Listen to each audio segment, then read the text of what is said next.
ಈ ವಿಡಿಯೋದಲ್ಲಿ ನಾನು ನಿಮಗೆ ಬ್ರೆಸ್ಟ್ ಕ್ಯಾನ್ಸರ್ ಇನ್ ಪ್ರೆಗ್ನೆನ್ಸಿ ಹೇಳ್ಕೊಡ್ತೀನಿ. ಫಿಸಿಯೋಲಾಜಿಕಲಿನ ಪ್ರೆಗ್ನೆನ್ಸಿ ಟೈಮಲ್ಲಿ ಬ್ರೆಸ್ಟು ಹೈಪರ್ಟ್ರೋಫಿ ಮತ್ತು ಹೈಪರ್ಪ್ಲೇಸಿಯಾ ಆಗುತ್ತೆ. ಹೈಪರ್ಟ್ರೋಫಿ ಮತ್ತು hyperplasia size number of the cells in the breast increase ಆಗುತ್ತೆ. ಅದಕ್ಕೋಸ್ಕರ ಅವ್ರಿಗೆ ಲೈಕ್ ಕ್ಯಾನ್ಸರ್ ಗ್ರೋ ಆಗ್ತಿದೆಯಾ ಇಲ್ಲ ಲೈಕ್ ನಾರ್ಮಲ್ ಫಿಸಿಯೋಲಾಜಿಕಲಾಗಿ ಗೊತ್ತಾಗಲ್ಲ. ಸೊ ಅವರು ಡಿಲೇಡ್ ಪ್ರೆಸೆಂಟೇಷನ್ ಇರುತ್ತೆ ಅವ್ರಿಗೆ. ಡಿಸೀಸು ಡಿಲೇಡ್ ಪ್ರೆಸೆಂಟೇಷನ್ ಇರುತ್ತೆ. ಅವ್ರಿಗೆ ತೋರಿಸ್ಕೊಳ್ಳೋ ಅಷ್ಟರಲ್ಲಿ ಅದು disease advance ಸ್ಟೇಜಲ್ಲಿರುತ್ತೆ.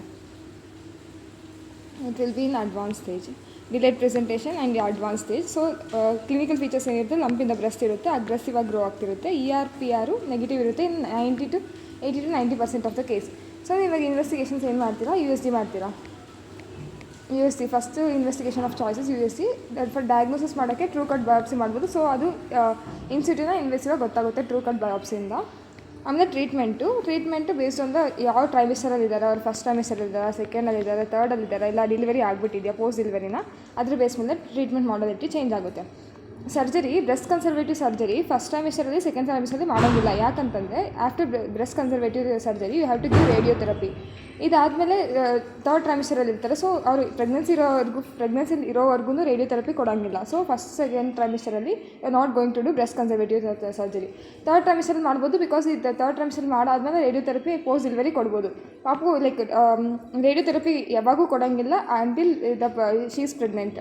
After post delivery only radiotherapy ಕೊಡ್ಬೋದು. ಸೊ ಇಲ್ಲಿ ಇವೆರಡರಲ್ಲಿ ಬ್ರೆಸ್ಟ್ ಕನ್ಸರ್ವೇಟಿವ್ ಸರ್ಜರಿ ಮಾಡಿದ್ರೆ ತರ್ಡ್ ಟ್ರೈಮಿಸ್ಟರಲ್ಲಿ ಬ್ರೆಸ್ಟ್ ಕನ್ಸರ್ವೇಟಿವ್ ಮಾಡ್ತೀವಿ. ಸೊ ಪೋಸ್ಟ್ ಸರ್ಜರಿ ರೇಡಿಯೋಥೆರಪಿ ಕೊಡ್ಬೋದು. ಮತ್ತು ಹಾರ್ಮೋನ್ ರಿಪ್ಲೇಸ್ಮೆಂಟ್ ಥೆರಪಿನೂ ಅವರು ಪ್ರೆಗ್ನೆಂಟ್ ಇದ್ದಾಗ ಕೊಡೋಲ್ಲ. After post delivery only will give hormone replacement therapy. And chemotherapy also in first trimester you are not suppose to give because organogenesis ಆಗ್ತಿರುತ್ತೆ.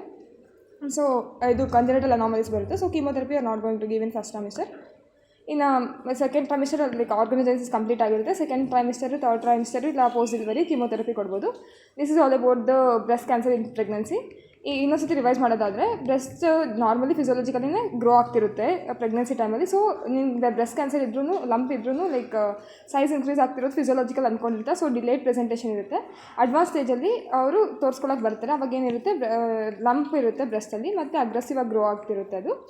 ಮತ್ತು ER/PR ಅವ್ರಿಗೆ 80 to 90% ಪೀಪಲಲ್ಲಿ negative ಇರುತ್ತೆ. ಮತ್ತು ಫಸ್ಟ್ ಇನ್ವೆಸ್ಟಿಗೇಷನ್ ಏನು ಮಾಡ್ತೀರ ಅಂದರೆ USG ಮಾಡ್ತೀರಾ. Investigation of choice for diagnosis is true cut biopsy, because ಅದು ಇನ್ಸಿಟಿವ್ನ ಇನ್ವೆಸಿವ ಎಲ್ಲ ಲೈಕ್ ಫುಲ್ ಟಿಶ್ಯೂ ತಗೊಳ್ಳೋದ್ರಿಂದ ನಿಮಗೆಲ್ಲ ಗೊತ್ತಾಗುತ್ತೆ. First trimester, second trimester, third trimester, post delivery ಮೇಲೆ ಟ್ರೀಟ್ಮೆಂಟ್ ಆಲ್ರೆಡಿ ಡಿಪೆಂಡ್ ಆಗುತ್ತೆ.